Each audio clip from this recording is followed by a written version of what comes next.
आज का लतीफ़ा। एक दिन फेसबुक चेक करते हुए सामने एक लड़की की पोस्ट पड़ी। उसने लिखा था, हाथ पर मच्छर ने काट लिया। नीचे कमेंट में देखा तो लोगों के कुछ यूं कमेंट्स आए हुए थे। ओ माय गॉड, तुम ठीक तो हो ना? मैं उस कमीने मच्छर का खून पी जाऊंगा।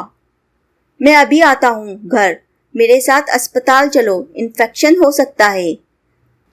हाय, वो मच्छर पैदा होते ही मर क्यों नहीं गया? फिर मुझे याद आया, रात को मुझे भी मच्छर ने काटा था। मैंने भी पोस्ट लगा दी, मच्छर ने काट लिया। इस पर कमेंट्स आए, क्यों भाई, गटर के पास सो रहे थे क्या? तू भी उसको काट लेता। पुरानी मच्छरदानी में सोएगा तो यही होगा ना। कभी घर में मच्छर मार स्प्रे भी कर लिया कर, गरीब आदमी।